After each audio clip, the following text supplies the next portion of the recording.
I'm so glad you got rid of the Wii because I have an issue now with the Nintendo Wii. Right. So I've just started boxing training. Okay. And it turns out that the way I've learned to box on the Nintendo Wii bears no resemblance whatsoever to real boxing. I'm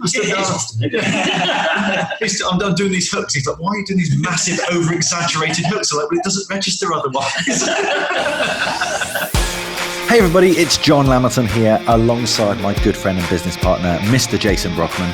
We are here for another episode of the Ambitious Lifestyle Business Podcast, where as always, it is our job to help you get more customers and make more money without just working harder. So without further ado, let's dive straight into this month's episode.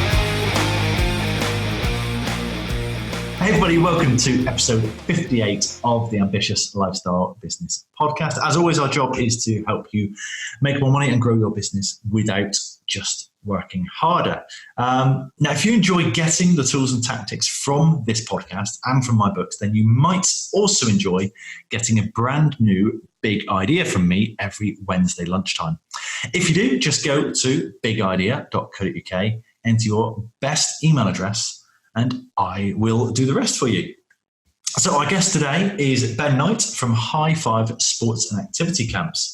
So there's a saying, all who wander are not lost. And this would probably be a good way to describe Ben's life so far. Wanderlust means a strong desire to travel, and this is certainly something Ben can relate to. The planning, challenges, new experiences, that feeling of stepping out of the comfort zone is and has always been something which both excites and scares him in equal measure. Be it through travel, extreme sports, or more recently, endurance sports challenges. Ben is one of our 1%ers and has several businesses, including sports camps, bubble football, and tennis coaching. He's also a qualified bodyboarding instructor, ultimate Frisbee leader, beach lifeguard, and is mountain medicine trained. He's run 2 half marathons and the full in aid of charity, an alternative triathlon doing stand-up paddleboard, bike and run, and has won several tennis double tournaments and represented his county Devon as a junior and a veteran. He's been bodyboarding and snowboarding all over the planet for the last 25 years and most recently climbed the 6 highest peaks in 6 different countries, raising money for a local charity. He's making us all look lazy. Please welcome to the podcast, Ben Knight. Hello. Well, welcome, Ben. Thank you. Thank you for finding time in your busy schedule to join us. Yes. What's it like just sitting down in the chair in a kitchen? Just relaxing, yeah. So the first thing I've got to pick out from this wonderful bio that we read out for you is Ultimate Frisbee. Yes. What is Ultimate Frisbee? Ultimate Frisbee is a sort of a cross between netball, as in you can't move with the disc Frisbee. Okay. You can pivot, but you can't move. And I guess American football in the sense that you have to pass it into an end zone. Not that you can tackle then. It's a non-contact sport. Yeah, so again, shares that with netball. It's a non-contact sport. You pass the disc to your teammates. If it gets dropped, it gets passed to the other team. And you have to pass it to someone from your team who successfully catches it in an end zone to score. Touchdown. Good game, yeah. Yeah, good game. Very exciting. Big in America. Okay, so you think is that going to be something that takes off in the UK? We've used it in our holiday camps probably over the last 10 years, I guess, since we started almost when I did the leaders course. It's good. You need to be, it's older kids, really, teenagers, because you need to be slightly more kind of competent in throwing the Frisbee. But yeah, it's a good game. Okay, so what are the secrets then? What's the tactic to throwing the ultimate Frisbee? Throwing the ultimate Frisbee, get to go where you want it to go. It's straight. If you don't hold the disc flat, it curves, which good players use that angle to make it curve around people to their teammates. But yeah, if you can't get it flat and get it to go straight, then that tends to be where people come unstuck. You met Chewy, my little cockapoo, earlier. He would love to play Ultimate Frisbee with you, I think. Yeah. Not so good at throwing, but I think the catching, he'd be there. That'd be his thing. So I pinched a lot of this bio. Obviously, I asked you to send over. Some of it I pinched from your Facebook bio. Yeah. And I spotted this line on there, one life, live it. Yes. Now, to many, this would be a cliche, but you listeners would have heard your introduction there. You are living it. So what does that one life, live it, what does that mean to you? So for me, I've always had a real I guess, lust for life, like a passion to sort of see and do everything, which sounds daft. I don't actually want to see and do everything, but there's so much that I do want to see and visit, and places I want to go, and things that I want to accomplish. And to a certain extent, it almost feels like there's like not enough time. And every year that ticks by, and every time I have to waste time on things that I don't want to be doing, I'm sort of sat there thinking, there's so much other stuff that I need to be doing instead of this, which again is sort of linked to my work and my changes in my work to try to help to facilitate that and sort of tick off as many things on the bucket list as possible.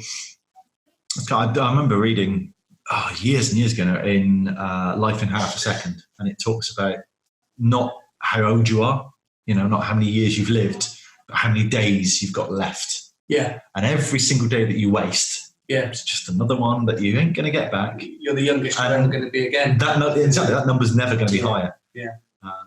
I've recently, I know you had your 40th recently, didn't you? I did. Yeah, so I'm a couple of years ahead of you, but every time someone says to me, what's it like to be 42? I was like, I've never been so old, but I'll never be that young again. Exactly, yeah. That's it. So travel is a big, big thing to you. How did you fall into that? How did you discover this Wanderlust? I suppose some of it probably came from when I was a child, before I even appreciated that, some of the stuff I was doing wasn't what everybody did. As a child, you do what you do. And my dad was a PE teacher. And so every winter he used to organise the school PE, like the school ski trip. Yeah. And we all got to go. So from when I could walk, I think I used to go for 2 or 3 months to the ski slope in Plymouth and practice skiing, and then meet the people from his school who were always a lot older than me, and then we'd all get on the coach and sit on the coach together for 24 hours and end up somewhere snowy, and I'd spend the week skiing in the Alps with them. So for me and my sisters, I grew up being quite a confident skier and just took it for granted that everybody skied for 3 months of the year on the dry slope and then went somewhere snowy, and that was just what you did. And it was only when I got older and sort of met people who couldn't ski that suddenly realised that actually my dad's job and the free places we got on the ski trip it was a really kind of lucky thing to be able to do. So I think I've sort of fell in love with the mountains from those experiences, and the travel probably was linked to my love of the beach and the sea, and the fact that the best waves in this country are in the coldest conditions.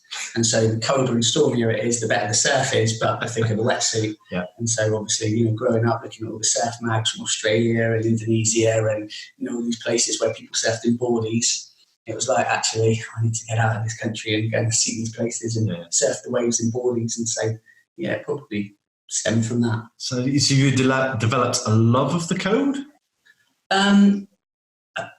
A tolerance of the cold, more than a love. I mean, some of the products out now, you've got these dry robe towels, which are amazing. They're really thick, and you put one of those on. I mean, they're not cheap, but it makes a difference getting changed because a lot of it's wind chill.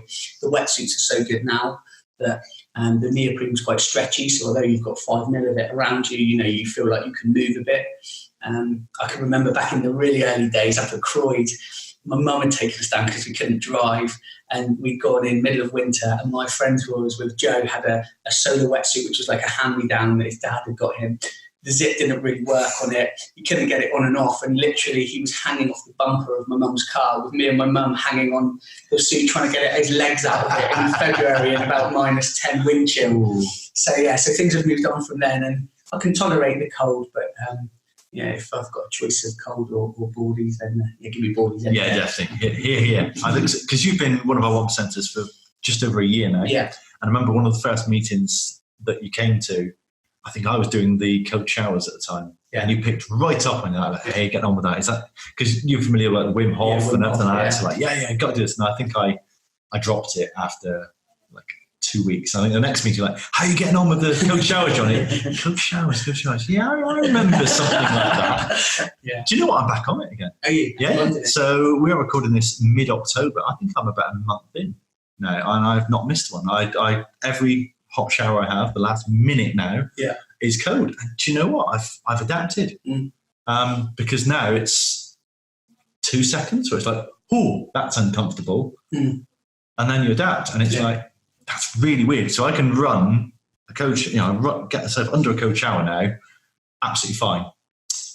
Stepping into a cold shower is completely different to having a nice hot shower or a nice sauna followed by cold. But obviously there's lots of health benefits to the cold, aren't there? Do you want to talk through sort of some of the stuff that you know from like Wim Hof and what you've done personally? I mean, for me, the ice bath has been, I say ice bath, the pro athletes use ice treatment after endurance sport to reduce inflammation on the muscles. They have a bath full of cold water, or a lot of them do it in like wheelie bins, so I'm told, full of water and then loads of ice chucked in it. So I don't go crazy with the ice. I find a freezing cold bath with nothing other than cold water put into it is adequate. But yeah, anything which is like a sport where you've pushed your body further than you should have, an ice bath afterwards definitely takes away some of the soreness the next day. Yeah. So from a tennis, we used to use it a lot. When we used to take kids on tour, we used to take them and we used to jump in the sea afterwards in the tournament down at Penzance. It became one of the most popular things. You had an epic battle, and then we went down and jumped off the pier in the sea and swam around. And that, I think myself and my doubles partner used to always take a cold dip in the sea after a big match. That was like part of our sort of post-match ritual. So I think there's a lot of benefits in terms of the recovery for the body. I mean, Wim Hof takes it to a whole nother level. Oh yeah.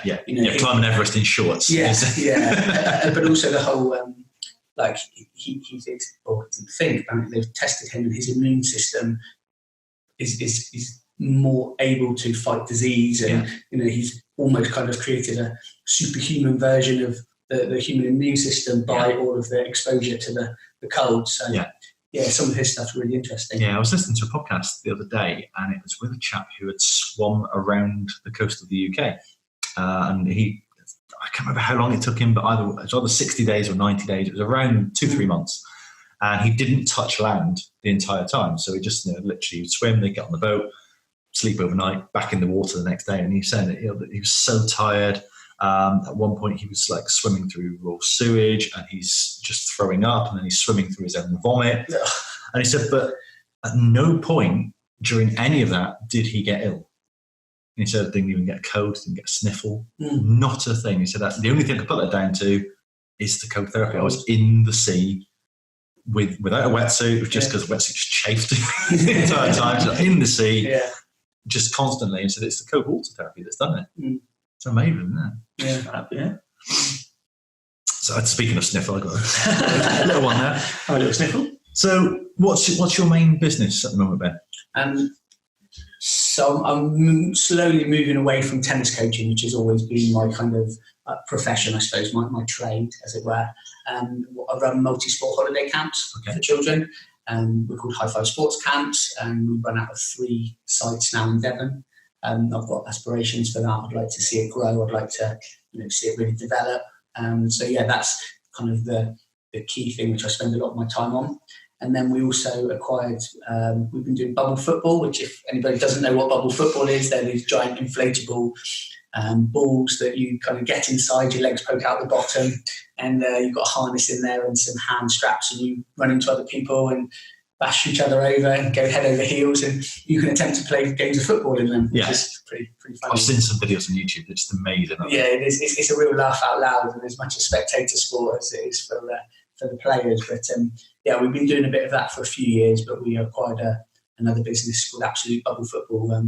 Took that on last September, so we're doing a lot more of that now. Yeah. So between the sort of part-time tennis at school in Tavistock and then the holiday camps and the bubble football, it keeps me pretty busy. I can imagine. Well, if it's not that, then you're off climbing mountains, aren't you? So, so when you've kind of pivoted a little bit there, haven't you? Because obviously you started off as a tennis coach, and I think you were saying before we came on air, this was very much, it was you, the business. Yeah. It was Ben, the coach, selling you, and people wanted you. Yeah.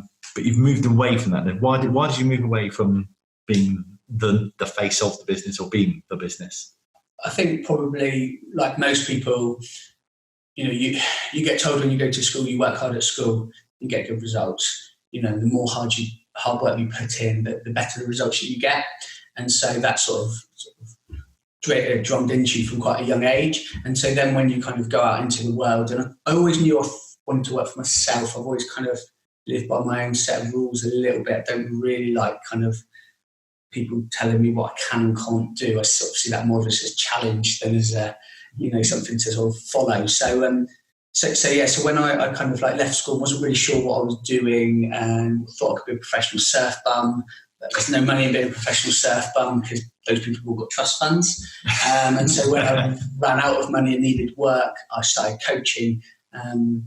Really enjoyed the tennis, really enjoyed working with people, the social side to it, helping them improve at a sport, and really sort of fell in love with it and took my coaching badges and, thought I'd found the thing that was for me for life, really. Yeah. And I've done it for 20 years, so, it has been a big part of my life. But I think probably once you get over that initial honeymoon period and it lasted quite a few years, I slowly started to realise that with the tennis, as we grew the business, like you just said, it was all about me, or not just about me, but me and my business partner. We were the faces, but we were the ones that everybody wanted. And so you could work so many hours and you could put so much into it. And we were running a really successful business and we were making good money, but actually finite number of hours that you could be working. Yeah. Because there's only amount of time you've got in a day. Exactly. And we bring on new people, and then those people wouldn't be as passionate, or they wouldn't be as trained. And there's quite a few hoops to jump through to be a qualified tennis coach anyway. So keeping, finding staff, training staff, keeping staff is a challenge as well. But I think for me, it all changed when I had kids. That was probably the big turning point. So up to that point, me and my now wife, Amy, we had a camper van. And so I had a caravan in Cornwall. And so, when I wasn't coaching tennis, I was either down in Cornwall in the caravan, or we were traveling around Europe in the camper van. So we had a nice life. Part-time surf bum then. Yeah, exactly. It scratched the itch, and the tennis, paid for the lifestyle essentially. So it kind of worked. And then she fell pregnant with our first child, Brody. And when he was born, my hours in the tennis program were 7:15 till 8:45, 4 mornings a week before school. Then we'd run some adult stuff during the day, and we'd do admin in the afternoon. And then we'd coach 4 till 7 after school.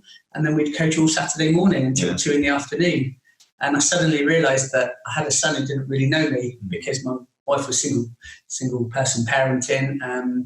And actually that wasn't sustainable long term. Yeah.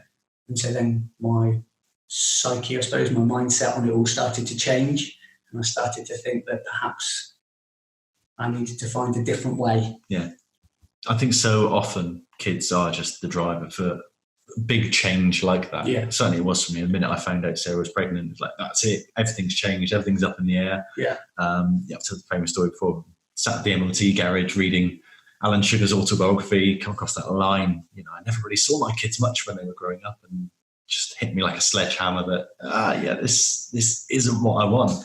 And it's amazing how these little humans who have no inkling of what they're doing can actually influence you in that way. Yeah, and I think as well, like for the first couple of years, it probably wasn't quite as like sledgehammer when Amy was pregnant, because initially I thought my primary purpose now is to provide for my family. Yeah. And so I thought when I was at work all these hours and, I was trying to grow the business, I was driving it, I was bringing in the money. Actually, that was now my role. But actually, it doesn't matter how much money you've got. Your time is more valuable to those kids than any amount of money or, any 5-star holiday. And I think for me, it took me a little while to suddenly realise that my presence was more important, and as I started to realise that was, the big thing for me. But even this week, I was coaching an older teen actually, and we were talking about some of the families at Mount Kelly and the money that the families had, and it was really interesting. He's an interesting character. He's a really nice lad. He's quite a complex character. He's about 15, and he was telling me how successful his mum and dad were. And they're not together, but actually how little he saw them. Yeah. And he, at 15, I could hear it in his voice, the way he was talking about it. I said, what's more important, having all the money or seeing more of them? He said, well, I'd much rather see more of them. Yeah. And it just makes you think, doesn't it? It's not all about the money.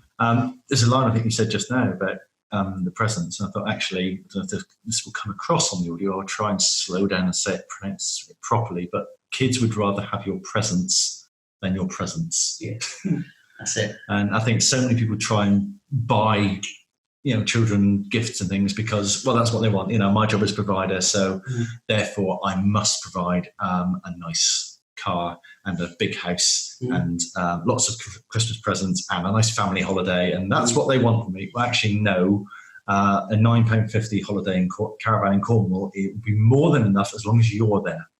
Yeah, and you say that. My wife, actually, I met her through the tennis centre I used to work at. She used to nanny for a boy, and he came from a really successful family, and they were, self-made, and they used to go on all these incredible holidays. And she still says to this day, the holiday that he talked about the most was the caravan holiday in Cornwall. He'd been everywhere, 5-star, So yeah.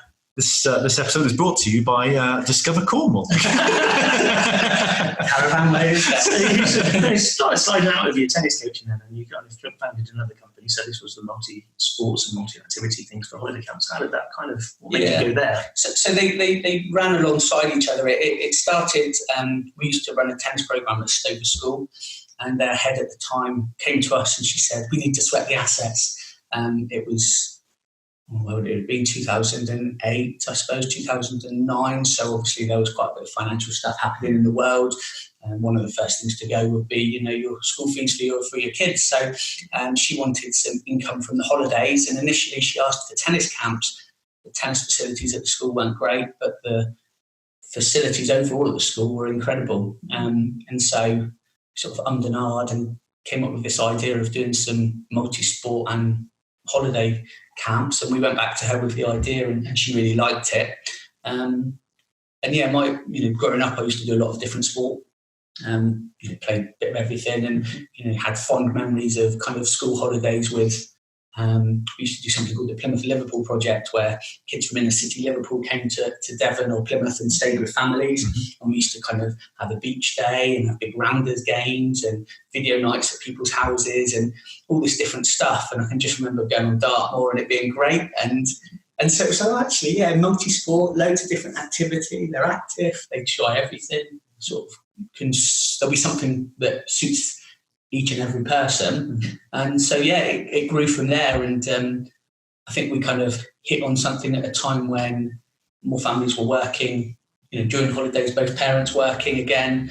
And so it started to kind of get a bit of momentum and pick up some steam. And I wanted to do more of that. And I saw an opportunity in terms of getting more kids active and getting more kids involved in some form of sport or physical activity through it, which was something that I was really passionate about.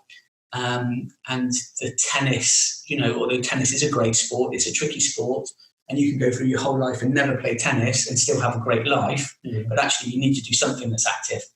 And so I could sort of see this high five concept being something that had the opportunity to impact on more kids over a wider area.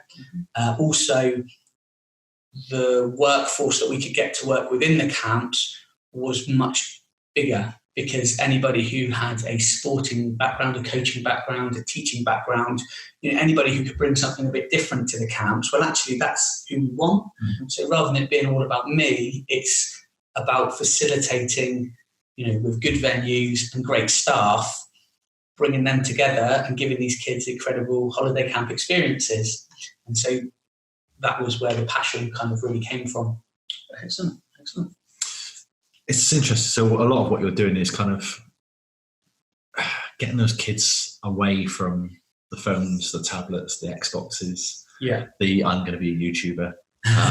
It's my abiding memory of my childhood as summer holidays was get outside. It's a lovely sunny day. Yeah. Go out and play. And I just remember, just jumping on my bike, leaving home in the morning, going off exploring the woods, and just literally, oh look, it's what time have I got to be back? When it's dark. And I didn't worry about. But what about my phone? My phone battery doesn't last that long. How will people know if I've jumped off the ravine into the river unless I've got someone to film it and put it on YouTube? Because on YouTube it didn't happen. Exactly, yeah. So how do you tear those kids apart from the technology? Yeah, I mean, I think that's a big a big part of it, really.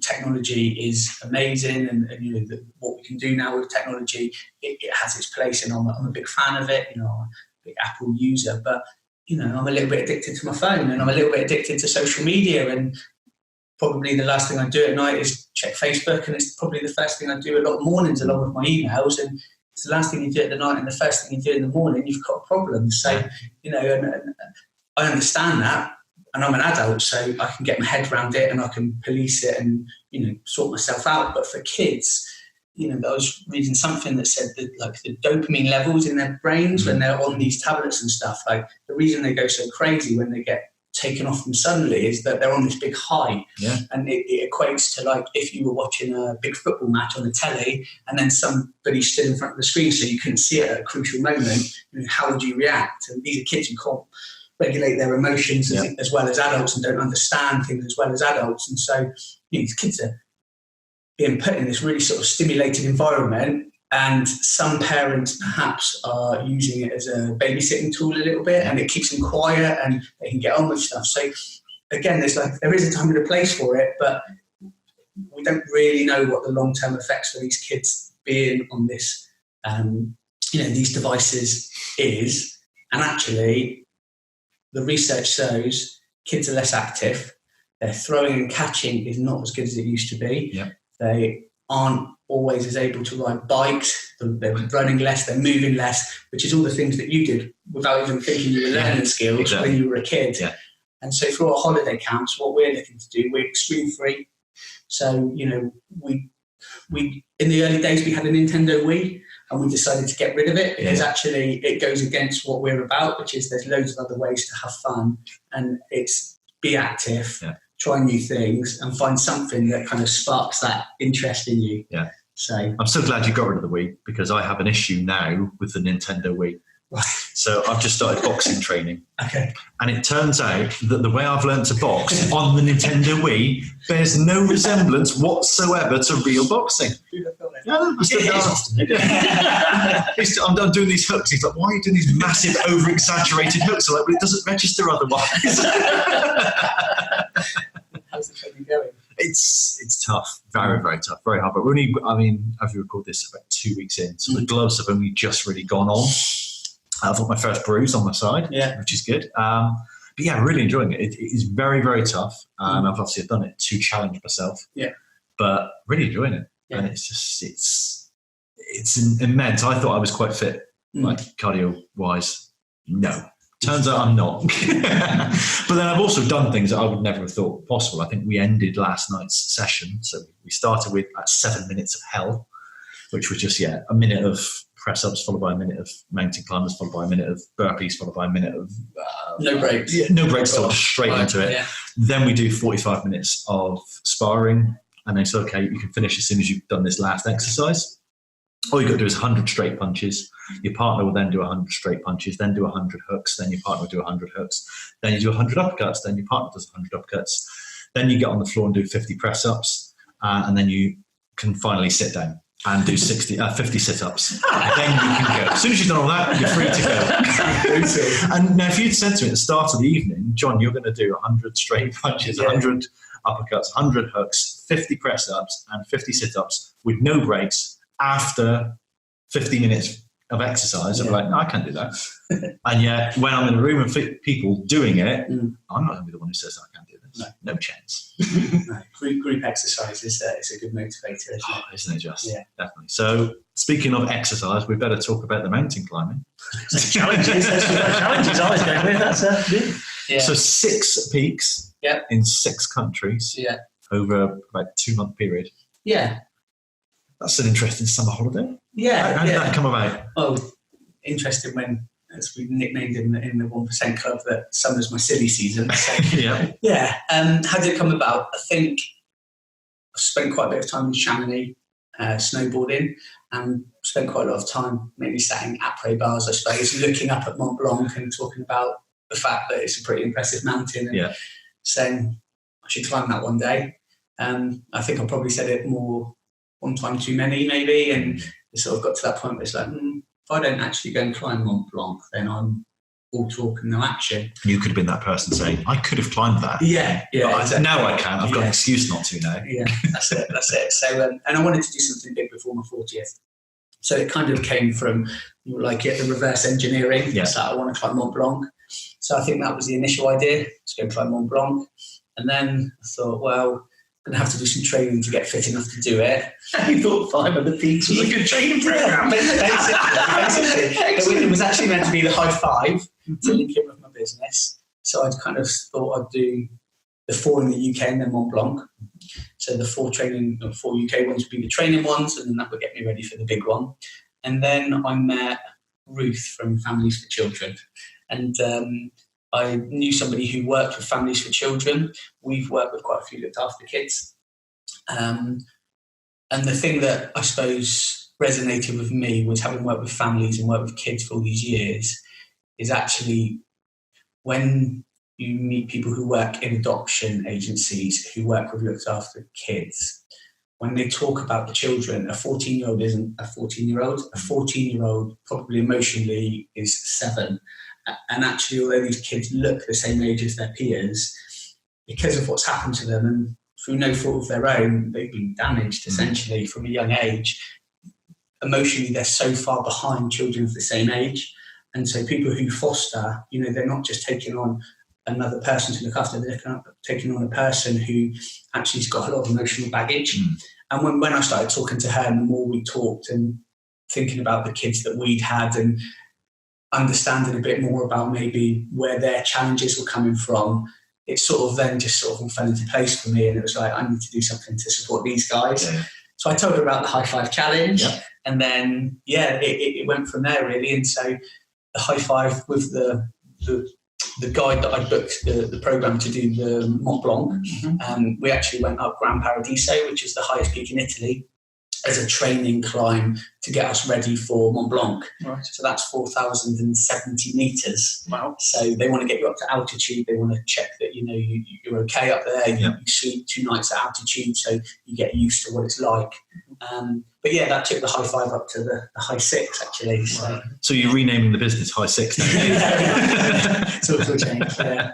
But higher than 5. 6, yeah. High Five Plus. Yes. So what are the peaks? We started in Northern Ireland with Sleeve Donard, which is the highest one over there. So that was a nice one. I flew over on a solo mission. So sort of left the house at 3 a.m. on the Monday morning and drove to Bristol, flew to Belfast, hired a car, drove to Newcastle, which is a couple of hours down. Went up, climbed to the top, came back down, grabbed my tent, climbed halfway back up again, pitched my tent, slept up there, and then came back down the next day and drove back to the airport and flew home. So it was sort of like, I think I got home at 6 p.m. on the Tuesday. So that was a nice little solo mission, a couple of days, wild camp, and that was the first one. And actually, when I did that one, because where I walked back up to, there was a river running down. I saw the river, and I didn't have anything to do in my tent, but I did have 4G, so I was posting a bit on Facebook, and I said, if I can raise another £200 tonight, then I'll jump in the river at first light. And so I woke up at first light, and I had £200 worth of extra sponsorship, maybe from my family and friends. Little comment. Friends, looking forward to seeing this. So so I jumped in the river at first light, and that was peak 1. And then I came back, did a bit more training. I did peaks 2 and 3 back to back. So we went up to Scafell Pike in the Lake District. I managed to twist my dad's arm, and he did a 1,000-mile road trip with me, which I'm sure he was really glad to be doing. But it was nice to have a bit of father-son time. So we drove up there, and I went up Scafell Pike. That one was all right, actually. It was the weather was it was iffy weather. There was a small weather window, so one of the 2 days looked really bad. So we decided it was better to do Snowdon in the bad weather and Scafell in the good weather, because it gets a bit hard to work out where you're going when you get higher up Scafell. And again, I was doing it on my own. I didn't have anyone sort of showing me the way. So I've got a fair bit of moorland experience now, but I didn't want to get lost. So went up Scafell, got up it really quickly, kind of just under 2 hours. And so pretty much sort of jogged back down it because I wanted to get onto Snowdon. So then we jumped in the car, drove to Snowdon, I've climbed Snowdon. Yeah? Yeah. Like that one? Yeah, I went up on the train. Doesn't take you all the way, but it takes you most of the way up. Yeah. I followed the train track down a bit actually because I couldn't see anything. So did that the following day and sat in the hotel in the evening, and we'd worked out there was this Lamberis path, which is an easy route up. And I thought about walking up that way and then walking back down. And my dad had rung somebody in the tourist information and asked them, and they told him that was the safest thing to do based on the weather. But I didn't want it to not be a challenge. So my mate had done it a few times and had said the pig track was a good one. So I decided to do the pig track up and set off in the morning, and having been on Scafell the day before with, quite a lot of other people walking it, it was a bit of a change. It was misty, foggy, wet and windy, and I didn't see a soul. And I started kind of going up it, and the path kind of gets a bit lost. So I got my map out and realised I didn't have a waterproof map. So I got it in my sandwich bag so it wasn't getting soaking, and managed to sort of navigate. And yeah, it was a proper challenge, that one, because I didn't really see anybody. So it took me out of my comfort zone. I had to really navigate, and it tested my map reading skills, my compass skills. But eventually I got to the top. So that was peak number 3. And from there, I had a weekend up in Scotland with my friend and doubles partner Reese. We went up. He'd climbed it before, so it was nice to have a tour guide for that one. Took a bit of a someone to talk to. Yeah, a bit of a chat was nice. So we went up that one. We had a good weekend up there, and that was sort of only 10 days before I went to France. So it was a good get some training miles in my legs, and so got that one ticked off, and then flew over to France for the final 2. Wow. Yeah, that's brilliant. So you put this challenge together, and you go and take some time out of the business to go off and do this adventuring, shall we say, and climbing mountains. How did you manage to do that? Because it was during silly season, which is, for everybody who's listening, that summer season is where you are. Summer, that's where you've got all your mighty caps of running and things like that. Yeah. You decided to go off and do a challenge while all that was kind of happening as a business. Yeah. You would think if you've got a seasonal business, you go during quiet time, wouldn't you? Well, that's not great. I took the last trip of the year up Mont Blanc, actually. So, the season was finishing. And part of moving out of the tennis, moving into the high five, as I mentioned, was having other staff who are as capable, if not more capable, of delivering really good quality activity to the kids. We ran a team of about 35 this summer, so it's a big operation. We've got some fantastic staff who work with us. They come from many different kind of backgrounds and walks of life. We've got some TAs who, work in inner city schools during term time. Got people from the universities with teaching degrees. We've got people with qualified teachers status, and all these different people who are just fab. They'll bring something different to the table. And actually my role now, whereas it used to be to go in and give the kids a really good experience, is actually to facilitate all of them doing that. So I do a lot of logistics, a lot of the pre-planning, a lot of the organisation of rotas, and I'm always there if things did go really amiss. I can always step in, but actually due to the scale of it now, I need to be behind the scenes organising, and obviously behind the scenes organising can be done with a phone and a laptop, so you can do it anywhere. Systems are in place, the processes are in place, and you've now got a lifestyle business that you can do challenges like going up mountains through your busiest period. That's the kind of plan. So it seems to have worked. So if there's any seasonal business owners listening to this podcast now, what would be your kind of key takeaways for them, wherever they are in their journey now, whether they're swamped silly season or starting to think about evening things out a little bit more? What would be your key advice for them? Automation. So anything, any software, anything that you can use which takes away the human input is fab. We've got an online booking platform which has been really helpful. Our accountancy stuff now is all done through online accounting. Everything's cloud-based, so you can access it everywhere. So that's all really helpful. Modern technology, having a laptop or a iPad Pro, something you can use on the go, and having everything linked to the cloud. So you've got access to all your documents. And then, like you said, it's the processes, it's the paperwork, it's the systems. And having a good team to be able to do this. That's the most important. It's that team of people and recruiting well and having people you can trust and who know how to deliver the way you want it delivered, definitely.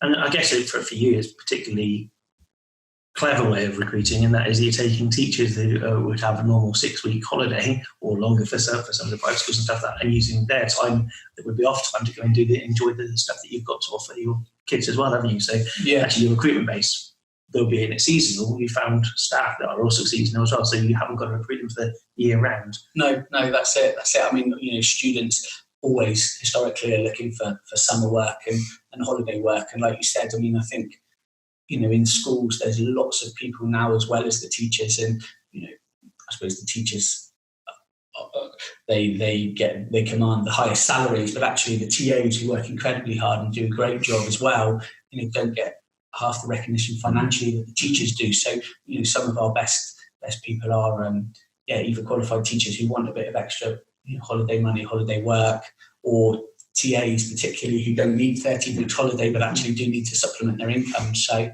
I think as well that the people who work within the school environment quite like the freedom that you get in the holiday camps, because I was going to say it's a little bit like holiday. I know you said inner city TAs and stuff like that coming down, and actually they're having a holiday to the West Country, and actually being able to enjoy themselves with that freedom that isn't the classroom, of course, which is a normal group of children and stuff, and actually it's having fun with the kids, which is what I guess most educationists go into education for, is to actually enjoy the kids and actually having fun, isn't it? So actually they're able to do that with you, which they don't normally with the constraints of the classroom. Yeah, I think the constraints of the classroom is a big thing, isn't it? Now, it's a lot of number crunching, data collecting and box ticking exercises going on, and that opportunity to have the impact that you go into teaching for in the first place is maybe dampened a bit for a lot of people. So we're not an anti-school, but we're like the cool school. We're doing all the fun stuff during the holidays that you want to be able to do more of during the term time, but actually it's government says that, computer says no. That's it, yes. Which do you think is more important as a seasonal business? Is it more important to maximise revenue during the silly season, or is it more important to try and create revenue during the closed season? Because I've seen business owners try and do both. Yeah, that's a good question. I mean, I suppose, if you had to pick one or the other, because you can't do both. No. So not what they're burning out anyway. I think Ben's done that to a certain degree because he's got this multi-academy, multi-activity camps and things, but then he's also gone for bubble football and other things to actually supplement it during the other months as well, haven't you? So you try to kind of mitigate the... Yeah, I mean, I think for us, with our business, we want to be, and we're striving to be, the best provider of holiday camps in the Southwest. Like, we want to be up there rather than centre parks with the experience that we give to the kids. Yeah. We're centre parks for our parents, that's where we want to be. And to do that, takes a lot of time and planning and effort outside of term time. There are other businesses who do holiday camps who spend a lot of their term in the school delivering PE sessions to the kids. Mm-hmm. So, they have more of a year-round business. Yeah. But actually, again, something from the 1% Club, of one of the audio books that I downloaded was the Experience Business, which I absolutely love. That's like James Sinclair, yeah, that's right. I've listened to it 4 or 5 times. That's my go-to when I've got any spare time, just to get another nugget. And I think we want to be that experience. We went to Disney last year with our family, and we want it to be that wow experience when they come to us. And so to do that wow experience, actually outside of holidays, we're planning, prepping, so that in the holidays the kids get something that is above and beyond what they're getting elsewhere. Yeah, absolutely. So that obviously that does maximise revenues during the silly season, but also, as Jay said, you've also set up these complementary businesses that work during the closed season. And I've seen it. We live in the Southwest. I've seen it in the seaside town where people are trying to flog the last few visitors that are here on a rainy seafront day in November. And they just shut up, paint the shop, replace all your systems, make sure your staff are well looked after, literally just treat it as closed season. Yeah. And then when you open the doors, when the sun comes back next May for that 2-week period, what we call summer, you're ready to really hit the ground running. Yeah. And to me, it's getting that balance right. And I think so many business owners, they try and flog the last few remnants of things when things get quiet. And then when they're busy, they're like, well, I'm busy, so I don't need to be good. I don't need to maximize revenue because look, the till is ringing. It may be ringing, but it could ring 20% higher. And then you wouldn't need to flog yourself silly in November, chasing customers down the street, trying to force them into your restaurant. Not that I'm better about being forced into restaurants. I think actually that's probably one of the biggest takeaways I've had from being part of the 1% Club, is that whole, not chasing the customer down the street in November, not feeling the need to say yes to everything, and chasing every pound and every customer. It's thinking more about strategically what do we want to achieve, who are we, what's our identity, and actually what do we do to make sure we're working towards our one big thing, rather than everything on the could-do list, all those shiny objects, but like being something that I need every single one of those shiny objects now. It's like, no, this is my one thing, they're all my could-do, and this is my to-do. And that's been the big thing for me to sort of help me to focus in and, work out what it is that I think is the best thing for us as a business to do. So that's been a big thing I've taken from the last year of being part of the 1% Club, definitely. I love it when people stick to the plan. It's brilliant. And you've used all the buzzwords there, the could-do list, the shiny object, the planner. Oh, brilliant. You can sort it out before you came to this. It's that scripture day. Excellent. So, Ben, this podcast is called The Ambitious Lifestyle Business. We've talked a lot about lifestyle today, but without putting words in your mouth, what does an ambitious lifestyle business look like for you?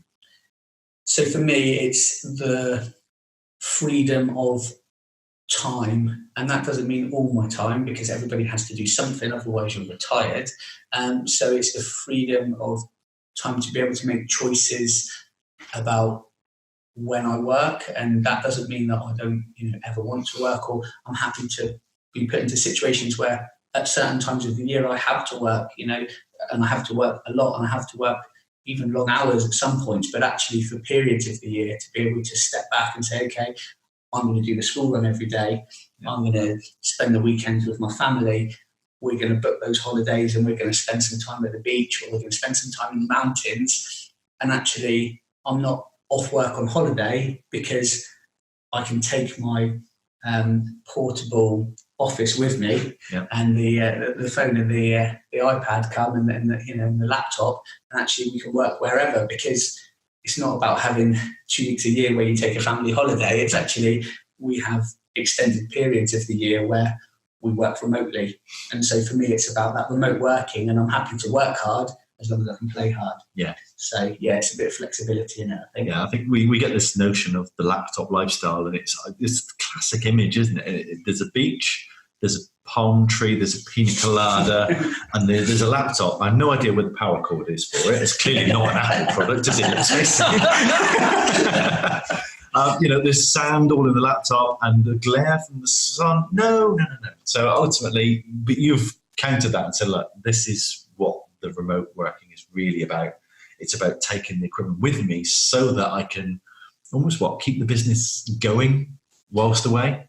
Yeah, keep it going, or even if and when it gets to the point where it's kind of offering me the financial freedom that I hope it will one day, where we could be away for extended periods at certain times of the year, and I could work from another location. Yeah.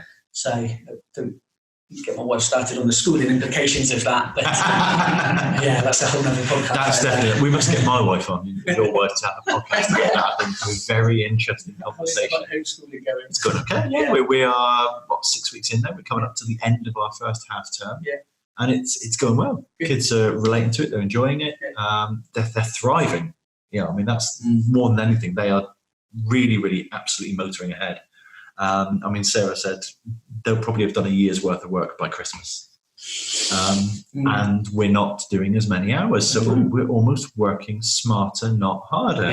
We're taking the could-do list of all these topics and all these things we could learn, and we're ascertaining what actually needs to be done. And we're, obviously with school, you can only move as fast as the slowest person. Yeah. Actually, we're doing one-to-one coaching, or one to two groups. I mean, it's been fantastic for us so far. Don't get me wrong, there are days when I think, God, can't you just go to the state-sponsored babysitting service for everyone else? I was listening to somebody talk who homeschools quite recently, and she said they do 3 hours a day. Because she said when you take out the assemblies, the playtimes, the lunchtimes, the queuing outside classrooms, the other bits and pieces that they have to fit in, actually they probably only do 3 hours work a day. And I was like, crikey, actually, it's that hard. Go and do this work, and then you'll finish it, but it's still going to be quarter of an hour before the end of the lesson because I've got to get around everybody now. And it's optimising things. And we are done. We probably start at 9:30 and we're done by 1 p.m. every day. And that is actually fitting in a lot of breaks. So we work to like the Pomodoro technique where you have like 20 minutes on, 5 minutes off, 20 minutes on, 5 minutes off. And it works brilliantly for them. Harry's had, so he's got vision impairment, so he was really struggling in school with headaches, feeling sickness, tiredness, complaining every day. And touch wood, he's not been complaining for about 3 weeks now of a single headache or sickness or anything. It's full of energy, and he is just, I think he's moved up 3 reading bands. He's much further ahead on maths than school have marked him at, just absolutely thriving. So it's not for everyone. We are, again, we've designed the business so that I can be Mr. Lamerton on Monday and Tuesdays. Sarah's dropped hours at school so that she can come in and actually help teach as well. And it's not for everyone, but we've designed the business so that we can do this. Now, obviously, our plan is at the moment the kids will go back into the school system for secondary school. If that changes, then we will get a caravan and we will just tour the world, and they will see the world. And because if you can work remotely from halfway up Mont Blanc, then I can take the kids to Sydney and they can learn there. Exactly. And then we can go to Rome and they can learn about the Romans in Rome. I mean, that's the thing is when you take children, even things like going to the airport, packing a suitcase, working out how to get on a flight, the different money, the different languages, the culture, there's so much that they learn. So how can people say that you learn more sat in a classroom in the same building, looking at the same 4 walls every day than you can out in the real classroom, which is life? That's the other podcast.